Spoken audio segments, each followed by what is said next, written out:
এছাৰক দিবলৈ এইকেইখন নথিপত্ৰ আপুনি অতি সোনকালে সাজু কৰি ৰাখক, অন্যথা কিন্তু আপুনি বিপদত পৰিব। হয় বন্ধু বান্ধৱীসকল, বৰ্তমান সময়ত কিন্তু এছআৰ প্ৰক্ৰিয়াটো অসমতো আৰম্ভ হৈ গৈছে। 22 নৱেম্বৰৰ পৰা কিন্তু এই এছআৰ প্ৰক্ৰিয়াটো আৰম্ভ হৈছে। আৰু কি নথিপত্ৰৰ প্ৰয়োজন হ'ব, এই 4খন নথিপত্ৰৰ আপোনাৰ অত্যাৱশ্যকীয় প্ৰয়োজন হ'ব আৰু ইতিমধ্যে উল্লেখ কৰি দিছে এই 4খন নথিপত্ৰ আপোনাৰ লাগিব। আপোনালোকে ভিডিঅটো সম্পূৰ্ণ শেষলৈকে চাব। মই গোটেইখিনি আলোচনা কৰিম কি ডকুমেন্টৰ প্ৰয়োজন হ'ব আপোনাৰ এছআৰটো কমপ্লিট কৰাৰ কাৰণে। আপোনাৰ ঘৰত যেতিয়া বিএলএ যাব আৰু এটা ফৰ্ম 6 আপোনাক দিয়া হ'ব আৰু সেইটো আপুনি ফিলআপ কৰিব লাগিব আৰু কি নথিপত্ৰ তাৰ সৈতে গাঁঠি দিব লাগিব, এটা লিষ্ট আহি পৰিছে এই মুহূৰ্তত।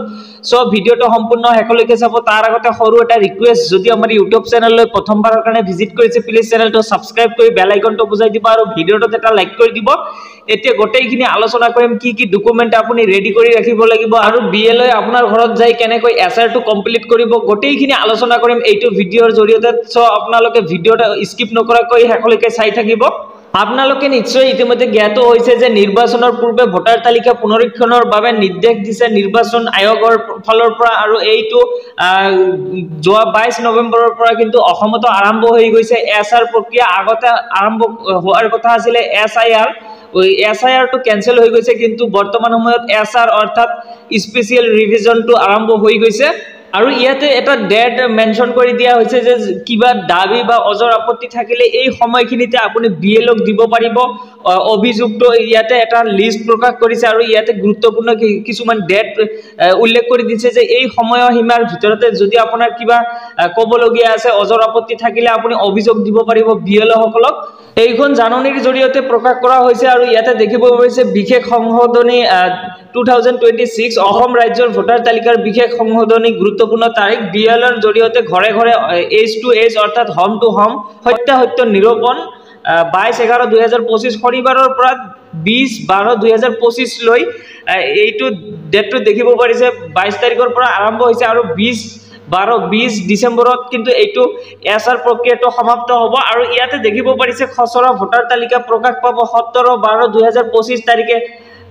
খচৰা যিটো ভোটাৰ তালিকা সেইটো প্ৰকাশ কৰা হ'ব আৰু দাবী আৰু আপত্তি দাখিলৰ সময়সীমা দেখিব পাৰিছে 27/12/2025 শনিবাৰৰ পৰা 22/1/2026 লৈ কিন্তু আপুনি আপোনাৰ যিকোনো অভিযোগ আছে আপুনি বিএলঅক দিব পাৰিব। এইটো সময়সীমা বান্ধি দিছে আৰু ইয়াতে দেখিব পাৰিছে বিশেষ প্ৰচাৰৰ দিন। এইবিলাক আপুনি ডেটটো চাব পাৰিব। তাৰপিছতে ভোটাৰ তালিকাৰ চূড়ান্ত প্ৰকাশ পাব 10/2/2026 অৰ্থাৎ 10 ফেব্ৰুৱাৰীত কিন্তু চূড়ান্ত যিটো ভোটাৰ তালিকা প্ৰকাশ পাব আৰু সেই ভোটাৰ তালিকাত যদি আপোনাৰ নামটো অন্তৰ্ভুক্ত নহয় তেনেহলে কিন্তু আপুনি বিপদত পৰিব। সো আপুনি এছআৰটো ভালকৈ কমপ্লিট কৰিব লাগিব। আৰু ইয়াতে দেখিব পাৰিছে দাবী আৰু আপত্তিৰ নিষ্পত্তি। দাবী আৰু আপত্তিৰ সময়ছোৱাত নাগৰিকসকলে তলত দিয়া প্ৰয়পত্ৰসমূহ ব্যৱহাৰ কৰিব পাৰিব। ইয়াতে দেখিব পাৰিছে প্ৰয়পত্ৰ 6 অৰ্থাৎ ফৰ্ম 6 এগৰাকী নতুন ভোটাৰ হিচাপে ভোটাৰ তালিকাত নাম অন্তৰ্ভুক্ত কৰাৰ দাবীৰ বাবে আবেদনকাৰীয়ে স্বেচ্ছাই এই প্ৰয়পত্ৰৰ নিজৰ আধাৰ নম্বৰ প্ৰদান কৰিব পাৰিব। সো ইয়াতে দেখিব পাৰিছে ফৰ্ম 6 যিটো আছে সেইটো আপুনি যিবিলাক 18 বছৰৰ ওপৰত হৈছে সেইবিলাকে কিন্তু এই ফৰ্ম 6ৰ জৰিয়তে ভোটাৰ নাম অন্তৰ্ভুক্ত কৰিব পাৰিব। আৰু দ্বিতীয়তে কোৱা হৈছে প্ৰয়পত্ৰ 7 অৰ্থাৎ ফৰ্ম 7 বৰ্তমানৰ ভোটাৰ তালিকাত প্ৰস্তাৱিত নাম অন্তৰ্ভুক্ত কৰাৰ আপত্তি বা কোনো নাম কৰ্তন কৰাৰ বাবে আবেদন। ইয়াতে ফৰ্ম 7ৰ জৰিয়তে কিন্তু ভোটাৰ তালিকাৰ পৰা নাম কৰ্তন কৰাৰ সুবিধাটো আছে। তাৰ পিছতে দেখিব পাৰিছে ফৰ্ম 8 অৰ্থাৎ প্ৰয়পত্ৰ 8 বাসস্থান স্থানান্তৰ সমষ্টিৰ ভিতৰত বা বাহিৰত সংশোধন অন্তৰ্ভুক্তিৰ উন্নতিকৰণ ভোটাৰ পৰিচয় পত্ৰ সলনি কৰা আৰু দিব্যাংগৰ অৱস্থাত চিহ্নিত কৰাৰ বাবে আবেদনকাৰীৰ স্বেচ্ছাই এই প্ৰয়পত্ৰ নিজৰ আধাৰ নম্বৰ প্ৰদান কৰিব পাৰিব। অৰ্থাৎ ফৰ্ম নম্বৰ 8 যিটো আছে সেইটো কাৰেকশ্যনৰ কাৰণে যদি আপোনাৰ ভোটাৰ আইডি কাৰ্ডখনৰ নাম বা ডেট অফ বাৰ্থ যিকোনো যদি আপোনাৰ ভুল থাকে সেই ফৰ্ম 8 নম্বৰ যিটো আছে সেইটো আপুনি ফিলআপ কৰি আপুনি এইটো সংশোধন কৰি ল'ব পাৰিব। ইয়াতে দেখিব পাৰিছে আপিল অনুক্ৰম অৰ্থাৎ আপোনাৰ যিটো অভিযোগ আছে সেইটো আপুনি কেনেকুৱা ধৰণে কৰিব পাৰিব। নিৰ্বাচনী পঞ্জীয়ন বিষয়া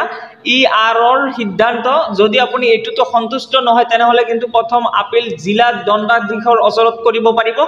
তাৰপিছত এইটোও যদি আপুনি সন্তুষ্ট নহয় দ্বিতীয় আপিল মুখ্য নিৰ্বাচনী বিষয়া CEOৰ ওচৰত কৰিব পাৰিব অভিযোগ। তাৰপিছতে দেখিব পাৰিছে মুখ্য নিৰ্বাচনী বিষয়া CEOৰ সিদ্ধান্তই কিন্তু চূড়ান্ত সিদ্ধান্ত হ'ব আৰু আপিলসমূহ নিৰ্দিষ্ট সময়সীমাৰ ভিতৰত নিৰ্দিষ্ট বিধি অনুসৰি দাখিল কৰিব লাগিব। সকলো যোগ্য নাগৰিক ঘৰে ঘৰে পুনৰীক্ষণৰ সময়ত বুথ পৰ্যায়ৰ বিষয়াকে ধৰি সমগ্ৰ নিৰ্বাচনী ব্যৱস্থাটোৰ লগত সহযোগিতা আগবঢ়াবলৈ আৰু ভোটাৰ তালিকা নিশ্চিত কৰিবলৈ নিৰ্দিষ্ট সময়সীমাৰ ভিতৰত দাবী অজহৰ আপত্তি দাখিল কৰিবলৈ অনুৰোধ জনোৱা হৈছে। অধিক তথ্যৰ বাবে ইয়াতে হেল্পলাইন নম্বৰ দিছে, এটা ৱেবছাইট দিছে, মুখ্য নিৰ্বাচনী বিষয়া অসমৰ দ্বাৰা কিন্তু এইটো এটা জাননী প্ৰকাশ কৰা হৈছে। আৰু নিশ্চয় গম পালে কেনেকৈ কি কৰিব লাগিব। আৰু এতিয়া মই জনাই দি আছো যে কোনবিলাক ডকুমেণ্ট আপুনি ৰেডি কৰি ৰাখিব লাগিব। 4খন ডকুমেণ্ট আপোনাৰ অতিকৈ প্ৰয়োজন হ'ব এছআৰ কমপ্লিট কৰাৰ কাৰণে।